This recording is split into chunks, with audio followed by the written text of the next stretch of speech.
Hello, good morning. നമ്മൾ transportation engineering പഠിച്ചുകൊണ്ടിരിക്കുന്നത് അല്ലേ? ഓക്കെ. അപ്പൊ ഇന്നത്തെ ക്ലാസ്സിൽ നമ്മൾ പഠിക്കുന്നത് എക്സ്ട്രാ വൈഡനിങ്ങിനെ കുറിച്ചിട്ടാണ്. എന്താണ് എക്സ്ട്രാ വൈഡനിങ്? നമ്മളിപ്പോൾ ഒരു കർവ് പ്രൊവൈഡ് ചെയ്യുകയാണ്. ഓക്കെ, ആ കർവ് പ്രൊവൈഡ് ചെയ്യുമ്പം അവിടെ എന്ത് ചെയ്യും? നമ്മൾ സാധാരണ റോഡിന്റെ ആ വിട്ടിൽ കൂടുതൽ ഒരു എക്സ്ട്രാ ഒരു ഡിസ്റ്റൻസ് നമ്മൾ കൊടുക്കും. അതിനാണ് എന്ത് പറയുന്നത്? എക്സ്ട്രാ വൈഡനിങ് എന്ന് പറയുന്നത്. ഓക്കെ, ഇത് എവിടെയാണ് കൊടുക്കുന്നത്? ഹൊറിസോണ്ടൽ കർവുകളിലാണ് കൊടുക്കുന്നത്. ഓക്കെ, അപ്പൊ എത്ര എക്സ്ട്രാ വൈഡനിങ് പ്രൊവൈഡ് ചെയ്യണം? ഓക്കെ, അങ്ങനെയുള്ള കാര്യങ്ങളെ പറ്റിയാണ് നമ്മൾ പറയുന്നത്. ഓക്കെ, അപ്പൊ അത് ഇൻട്രൊഡക്ഷൻ പാർട്ടിലോട്ട് പോകും. ഓക്കെ, അപ്പൊ എന്താണ് എക്സ്ട്രാ വൈഡനിങ്? എന്തിനാ നമ്മൾ പ്രൊവൈഡ് ചെയ്യുന്നത്? അല്ലെങ്കിൽ എന്താണ് അതൊരു ഇമ്പോർട്ടന്റ് ഡിസൈൻ കൺസിഡറേഷൻ ആണ് അല്ലെ? നമ്മൾ ഡിസൈൻ ചെയ്യുമ്പം നമ്മൾ റോഡ് ഡിസൈൻ ചെയ്തു, നേരെ ഒരു റോഡ് വന്നു, അത് കഴിഞ്ഞിട്ട് അപ്പം വളഞ്ഞു കഴിഞ്ഞിട്ട് അടുത്തൊരു ഡയറക്ഷനിലോട്ട് പോവാ. അപ്പൊ അവിടെ ഒരു കുറച്ച് ഡിസ്റ്റൻസ് കൂടുതൽ വേണം, കുറച്ച് കൂടുതൽ വേണം എന്നുള്ള എന്താണ് അതൊരു ഇമ്പോർട്ടന്റ് ഡിസൈൻ കൺസിഡറേഷൻ ആണ്. റോഡ് എഞ്ചിനീയേഴ്സ് അത് കൺസിഡർ ചെയ്യും. ഓക്കെ, ഇനി എന്താണ്, എന്തിനു വേണ്ടിയിട്ടാണ് നമ്മൾ ഈ എക്സ്ട്രാ വൈഡനിങ് പ്രൊവൈഡ് ചെയ്യുന്നത്? വെഹിക്കിൾ സ്റ്റെബിലിറ്റി ഇംപ്രൂവ് ചെയ്യാൻ വേണ്ടിയിട്ട്. ഇപ്പം നമ്മളൊരു ഡയറക്ഷനിൽ കൂടെ പോയിട്ട് വേറെ ഡയറക്ഷനിലോട്ട് പോകുമ്പോൾ ഒരു സ്റ്റെബിലിറ്റി ഡിഫറൻസ്, ഒരു പെട്ടെന്ന് നമ്മളൊരു കർവിൽ കൂടെ ഒക്കെ പോകുമ്പോൾ നമുക്ക് ഒരു സൈഡിലോട്ടുള്ള ഒരു വലിവ് പോലൊക്കെ തോന്നും അല്ലെ? അപ്പൊ എന്താണ്, വെഹിക്കിളിന്റെ സ്റ്റെബിലിറ്റി ഇംപ്രൂവ് ചെയ്യണം. പിന്നെ എന്താണ്, സേഫ്റ്റി ഇംപ്രൂവ് ചെയ്യണം. ഓക്കെ, പിന്നെ എന്താണ്, by accommodating the increased swept path of vehicles as they navigate turns. Okay, അപ്പൊ എന്ത്, ഈ വെഹിക്കിളിന്റെ സ്റ്റെബിലിറ്റിയും സേഫ്റ്റിയും ഒക്കെ എങ്ങനെയാ കൊടുക്കുന്നത്?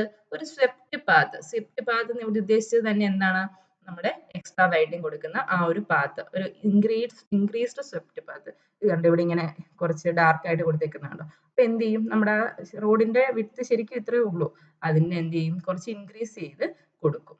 ഓക്കെ, അങ്ങനെ നമുക്ക് എന്ത് ഇൻക്രീസ് ചെയ്യാൻ പറ്റും? വെഹിക്കിളിന്റെ സ്റ്റെബിലിറ്റിയും ആ വെഹിക്കിളിൽ മൂവ് ചെയ്യുന്ന ആൾക്കാരുടെ സേഫ്റ്റിയും വെഹിക്കിളിന്റെ സേഫ്റ്റിയും ഒക്കെ നമുക്ക് എൻഷുർ ചെയ്യാൻ പറ്റും. ഓക്കെ, എപ്പോഴ്? ഹൊറിസോണ്ടൽ കർവിൽ കൂടെ നാവിഗേറ്റ് ചെയ്യുമ്പോൾ. ഓക്കെ, ഇനി അടുത്തത് എന്താണ് എക്സ്ട്രാ വൈഡനിങ്ങിന്റെ പർപ്പസ്? നമ്മൾ പറഞ്ഞു, സേഫ്റ്റിയുടെ കാര്യമൊക്കെ പറഞ്ഞു.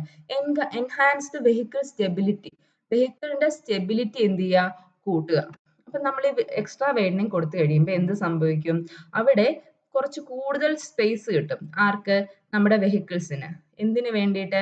സേഫ് ആയിട്ട് ആ ഒരു എന്താണ് കർവിൽ കൂടെ മാനേവർ ചെയ്യാൻ വേണ്ടിയിട്ട്. ഓക്കെ, ആ ഹൊറിസോണ്ടൽ കർവിൽ കൂടെ സേഫ് ആയിട്ട് പോകാൻ വേണ്ടിയിട്ടുള്ള ഒരു എക്സ്ട്രാ സ്പേസ് അവന് കിട്ടും.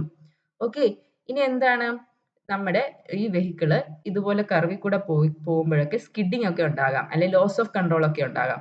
ഓക്കെ, അങ്ങനെയുള്ള റിസ്കുകളെയൊക്കെ ഈ എക്സ്ട്രാ വൈഡനിങ് എന്ത് ചെയ്യും? കുറയ്ക്കും. ഓക്കെ, വേറെ എന്താണ്, ഇംപ്രൂവ്ഡ് വിസിബിലിറ്റി നല്ല കൂട്ടും. ഓക്കെ, വിസിബിലിറ്റി കൂട്ടുന്നത് എങ്ങനെയാ? അഡീഷണൽ വിഡ്ത് കിട്ടും അല്ലെ?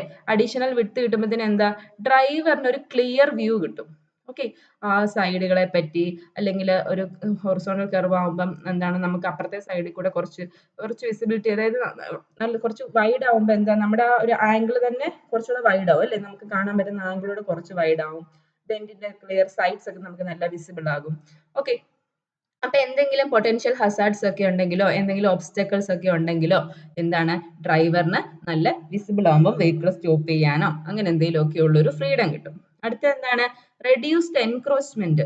ഓക്കെ, ഇനി അടുത്ത എന്താ, റെഡ്യൂസ്ഡ് എൻക്രോച്ച്മെന്റ് എന്ന് പറഞ്ഞാൽ എന്താ, എക്സ്ട്രാ വൈഡനിങ് എന്ത് ചെയ്യും, നമ്മുടെ ഒരു സെന്റർ ലൈനിൽ കൂടോ അല്ലെങ്കിൽ ഓക്കെ, അപ്പൊ ഈ എക്സ്ട്രാ വൈഡനിങ് നമ്മൾ കൊടുത്തു കഴിഞ്ഞാൽ ഈ വെഹിക്കിൾസ് സെന്റർ ലൈനിൽ കൂടോ അല്ലെ എഡ്ജിൽ കൂടോ ഒക്കെ പോവോ? ഇല്ല. ഇപ്പൊ നമ്മൾക്ക് ഇപ്പോൾ ഒരു റോഡ് ഉണ്ട്, ഒരു 2 ലൈൻ റോഡാണ്. ആ 2 ലൈൻ റോഡിൽ കൂടെ വെഹിക്കിൾസ് ഇങ്ങനെ മാനോവർ ചെയ്ത് പോകണം അല്ലെ? ഇങ്ങനെ ആ കർവിൽ കൂടെ പോകണം. അപ്പൊ എന്ത് ചെയ്യും, വെഹിക്കിൾ സെന്ററിൽ കൂടെ പോയി എന്താ സംഭവിക്കുന്നത്? ഇവിടെ ശരിക്കും വിസിബിളും അല്ല, ഇങ്ങോട്ട് വരുമ്പോൾ കൊളീഷൻ ഒക്കെ ഉണ്ടാകാൻ ചാൻസ് ഉണ്ട് അല്ലെ?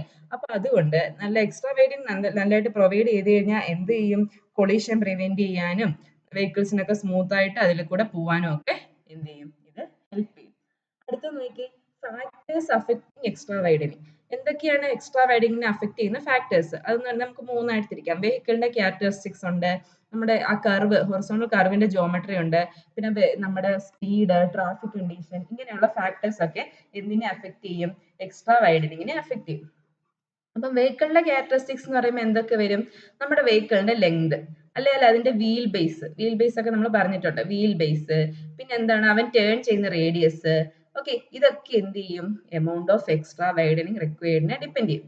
വേറൊന്ന് എന്താണ് കർവിന്റെ ജോമെട്രി. കർവ് ജോമെട്രി എന്ന് പറയുമ്പോൾ മെയിൻലി വരുന്ന എന്താ കർവിന്റെ റേഡിയസ്, പിന്നെന്താ അവന്റെ ഡിഫ്ലക്ഷൻ ആംഗിള്, പിന്നെ ആ കർവിൽ കൊടുക്കുന്ന സൂപ്പർ എലിവേഷൻ. ഓക്കെ, ഇതൊക്കെ എന്ത് ചെയ്യും ആ ഹൊറിസോണ്ടൽ കർവിന്റെ എന്താണ് ഈ properties, radius, deflection angle, super elevation, ഇങ്ങനെയുള്ള പ്രോപ്പർട്ടീസ് ഒക്കെ എക്സ്ട്രാ വൈഡനിങ്ങിനെ എന്ത് ചെയ്യും അഫക്ട് ചെയ്യും. ഓക്കെ, അടുത്ത എന്താ speed and traffic condition. Speed എന്ന് പറഞ്ഞാൽ എന്താ ഹയർ സ്പീഡുള്ള വെഹിക്കിൾ മനോവർ ചെയ്യുന്ന പോലെയാണോ ലോവർ സ്പീഡുള്ള വെഹിക്കിൾ പോകുന്നത്? അല്ല, രണ്ടുപേരും മൂവ് ചെയ്യുന്ന വ്യത്യാസമായിരിക്കും. പിന്നെ എന്താ ട്രാഫിക് വോളിയം. ഒത്തിരി ട്രാഫിക് വോളിയം ഉള്ളപ്പോൾ അതേ സ്പീഡിൽ പോകാൻ പറ്റുമോ? ഇല്ല, കുറഞ്ഞ സ്പീഡിലേ പോകാൻ പറ്റത്തുള്ളൂ. ഓക്കെ, അപ്പൊ ഇങ്ങനെയുള്ള കാര്യങ്ങളൊക്കെ എന്താണ് എക്സ്ട്രാ വൈഡനിങ്ങിനെ എന്ത് ചെയ്യും അഫക്ട് ചെയ്യും. ഓക്കെ, ഇനി അടുത്ത് നോക്കിയേ, ഇനി നമ്മൾ എക്സ്ട്രാ വൈഡനിങ് എങ്ങനെ കാൽക്കുലേറ്റ് ചെയ്യുന്നതാണ് പറയാൻ പോകുന്നത്. ഇപ്പൊ നമ്മൾ പറഞ്ഞു ഇതാണ് എക്സ്ട്രാ വൈഡനിങ് എന്ന് പറഞ്ഞല്ലേ. അപ്പൊ റോഡിന്റെ വിഡ്ത്ത് W ആണെങ്കിൽ W പ്ലസ് WE വിഡ്ത്ത് നമ്മൾ എവിടെ പ്രൊവൈഡ് ചെയ്യണം? ഹൊറിസോണ്ടൽ കർവുകളിൽ പ്രൊവൈഡ് ചെയ്യണം. ആ WE എന്ന് പറയുന്നതാണ് എന്ത് എക്സ്ട്രാ വൈഡനിങ് നമ്മൾ പറയുന്നത്. ഓക്കെ, ഇനി അടുത്തത് ഇത് എങ്ങനെയാണ് ഈ എക്സ്ട്രാ വൈഡനിങ് കാൽക്കുലേറ്റ് ചെയ്യുന്നതെന്നാണ് നമ്മൾ പറയുന്നത്. ഓക്കെ, എക്സ്ട്രാ വൈഡനിങ്ങിന് okay widening of pavements on horizontal curves അല്ലെങ്കിൽ എക്സ്ട്രാ വൈഡനിങ്ങിന് ഒരു ഇക്വേഷൻ ഉണ്ട്, WM പ്ലസ് WPS. ഓക്കെ, ഈ ടോട്ടൽ വൈഡനിങ് എന്ന് പറയുന്നത് എന്താണ്? WM mechanical widening. Mechanical widening എന്ന് പറയുമ്പോൾ എന്താണ് ഒരു നമുക്ക് വീൽ ബേസിന്റെ എന്താ to account for off tracking due to rigidity of wheel base. Okay, ഈ മെക്കാനിക്കൽ വൈഡനിങ് എന്ന് പറയുന്നത് എന്താണ് ഈ ഓഫ് ട്രാക്കിംഗ് ഉണ്ടാകും. വീൽ ബേസ് കുറച്ച് റിജിഡ് ആണ്. ഇപ്പൊ നമ്മൾ ഒരു വെഹിക്കിൾ ഉണ്ടെങ്കിൽ ഇവന്റെ വീൽ ബേസ് എന്ന് പറയുമ്പോൾ ഇങ്ങനെ ഇരിക്കും അല്ലെ, അത് കുറച്ച് റിജിഡ് ആണ്. ഇത് ആക്സിൽസ് ഒക്കെ വഴി ഇങ്ങനെ കണക്ട് ചെയ്തേക്കുക. അപ്പൊ ഇവന് ഈ വെഹിക്കിള് ഇങ്ങനെ ഈ കർവിൽ കൂടെ പോകുമ്പോൾ എന്ത് സംഭവിക്കും? ഓക്കെ, ഇവന്റെ ആ ഒരു ഒറിജിനൽ പാത്തിൽ നിന്ന് ആ വീൽ ബേസ് കുറച്ച് ഡീവിയേറ്റ് ചെയ്യും. അതിനാണ് എന്ത് പറയുന്നത്? ഓഫ് ട്രാക്കിംഗ് എന്ന് പറയുന്നത്. ഓക്കെ, കാണാലോ, ഇതിനാണ് എന്ത് പറയുന്നത്? Of tracking. അപ്പൊ ഈ ഓഫ് ട്രാക്കിങ്ങിനെ നമ്മൾ അക്കൗണ്ട് ചെയ്യണം. എന്തിന്? നമ്മൾ ഈ ഹൊറിസോണ്ടൽ കർവ്സ് പ്രൊവൈഡ് ചെയ്യുമ്പോൾ. അപ്പൊ ഈ ഓഫ് ട്രാക്കിങ്ങിനെ എന്ത് അക്കൗണ്ട് ചെയ്തിട്ടുള്ള ടേം ആണ് എന്ത് മെക്കാനിക്കൽ വൈഡനിങ് എന്നുള്ള ടേം. ഓക്കെ, ഇനി അടുത്തത് എന്താണ് സൈക്കോളജിക്കൽ വൈഡനിങ്. നമുക്കിപ്പോ ഒരു കർവിൽ കൂടെ പോകുമ്പോൾ എന്താണ് നമ്മൾ ഏത് സ്പീഡ് എടുക്കുന്ന സ്പീഡ് കുറയും അല്ലെ, നമ്മൾ ഏതൊരു സ്പീഡ് കുറച്ച് പോകും, കുറച്ച് കെയർഫുൾ ആയിട്ട് പോകും, കുറച്ച് വിസിബിലിറ്റി നമ്മൾ ശ്രദ്ധിച്ചിട്ടൊക്കെ പോകും, അങ്ങനെയൊക്കെ ചെയ്യത്തില്ലേ? അപ്പൊ അതിനെ നമ്മുടെ സൈക്കോളജിക്കൽ കണ്ടീഷനെ എന്ത് ചെയ്ത അതിന് അക്കൗണ്ട് ആയിട്ടുള്ളതാണ് അടുത്ത WPS എന്നുള്ള ടൈം. ഓക്കെ, അപ്പൊ ഇതിനകത്ത് എന്തൊക്കെ വരും? ടോട്ടൽ വൈഡനിങ്ങില് മെക്കാനിക്കൽ വൈഡനിങ് വരും, സൈക്കോളജിക്കൽ വൈഡനിങ് വരും. ഓക്കെ, ഇനി നമുക്ക് അതിനെപ്പറ്റി ഡീറ്റെയിൽ ആയിട്ട് പഠിക്കാം. മെക്കാനിക്കൽ വൈഡനിങ് WM എന്ന് നമ്മൾ പറഞ്ഞല്ലേ, അതിന്റെ ഇക്വേഷൻ ആണ് NL² ഡിവൈഡഡ് ബൈ 2R എന്നുള്ളത്. ഓക്കെ, അത് ഓർത്തോണം, പെട്ടെന്ന് ഒരു 2-3 പറഞ്ഞു പഠിച്ചാൽ മതി, അപ്പൊ അതങ്ങ് പഠിച്ചോളും. NL² by 2R. ഇതിൽ N എന്താണ്? N എന്ന് പറഞ്ഞാൽ നമ്മുടെ number of lines, single line ആണോ, 2 ലൈൻ ആണോ, മൾട്ടിപ്പിൾ ലൈൻ ആണോ, ആ എത്ര N ഉണ്ടോ, എത്ര നമ്പർ ഓഫ് ലൈൻസ് ഉണ്ടോ അതാണ് N. അടുത്ത എന്താ? L എന്ന് പറഞ്ഞാൽ എന്താ? Length of wheel base of largest vehicle. Okay, എന്താണ് R എന്ന് പറഞ്ഞു കഴിഞ്ഞാൽ നമ്മുടെ ആ റോഡിൽ കൂടെ പോകുന്ന ഏറ്റവും ലാർജസ്റ്റ് വെഹിക്കിളിന്റെ വീൽ ബേസിന്റെ, നമ്മളിപ്പോ വീൽ ബേസ് കാണിച്ചില്ലേ, അവന്റെ വീൽ ബേസിന്റെ ലെങ്ത്. ഓക്കെ, സാധാരണ കൊമേഴ്ഷ്യൽ വെഹിക്കിൾസിനൊക്കെ 6 മീറ്റർ ആണ് എടുക്കുന്നത്. ഇനി R എന്ന് പറഞ്ഞാൽ എന്തായിരിക്കും? നമ്മുടെ radius of the curve. Okay, radius of the curve ഇത് മീറ്ററിലാണ്, N നമ്പർ ആണ്, ലെങ്ത് ഓഫ് വീൽ ബേസ് മീറ്ററിലാണ്. ഓക്കെ, ഇനി അടുത്ത നോക്കിയേ സൈക്കോളജിക്കൽ വൈഡനിങ്. സൈക്കോളജിക്കൽ വൈഡനിങ്ങിന്റെ ഇക്വേഷൻ എന്താണ്? V the whole divided by 9.5 into root R. Okay, V divided by 9.5 into root R. അപ്പൊ ഇതിൽ V വരുന്നുണ്ട് അല്ലെ, ഈ V എന്ന് പറയുന്നത് കിലോമീറ്റർ പെർ അവറിലാണ്. ഓക്കെ, V എന്താണ്? കിലോമീറ്റർ പെർ അവറിലാണ്. ഈ V speed kilometre per hour ആണെന്ന് പറഞ്ഞു. അപ്പൊ R എന്തായിരിക്കും? നമ്മുടെ radius of curve, radius of horizontal curve in metre ആണ്. ഓക്കെ, അപ്പൊ ടോട്ടൽ വൈഡനിങ് നമുക്ക് എന്ത് കിട്ടി? ഈ രണ്ട് ഇക്വേഷനോട് ആഡ് ചെയ്യണം അല്ലേ, ഒന്ന് പറഞ്ഞേ.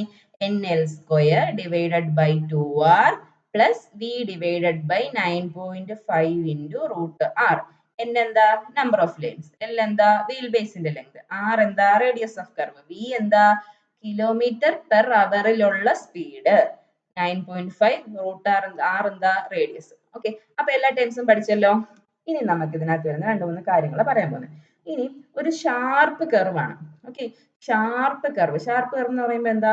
നമ്മുടെ നല്ല വലിയ ഹെയർ പിൻ ബെൻഡ് ഒക്കെ പോലെ കുറച്ച് നല്ല ഷാർപ്പ് ആയിട്ടുള്ള കർവ് ആണ്.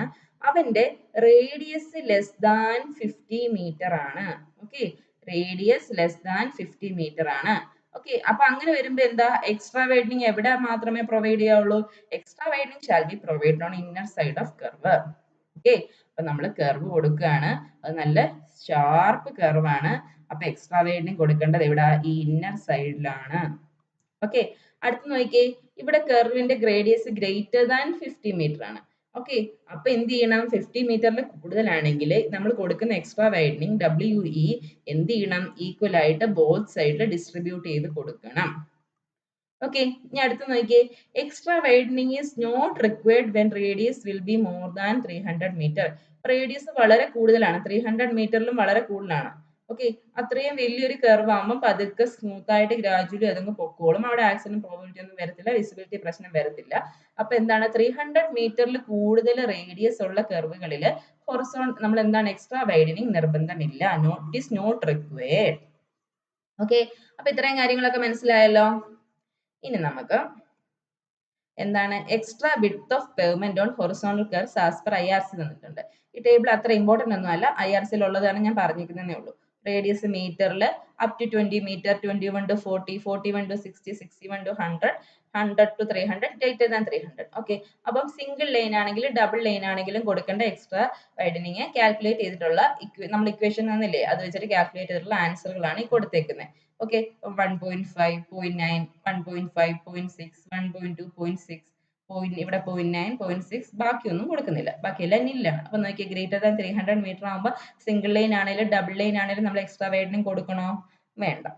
ഓക്കെ, അപ്പൊ ഇത്രയും കാര്യങ്ങളൊക്കെയാണ് നമ്മുടെ ഹൊറിസോണ്ടൽ കർവിന്റെ കാര്യത്തിൽ വരുന്നത്, എക്സ്ട്രാ വൈഡനിങ്ങിന്റെ കാര്യത്തിൽ വരുന്നത്. അപ്പൊ നിങ്ങൾ ഇതിനകത്ത് ഓർക്കാനുള്ള എന്താണ്, NL സ്ക്വയർ എക്സ്ട്രാ വൈഡനിങ്ങിന്റെ ഇക്വേഷൻ ഓർക്കുക.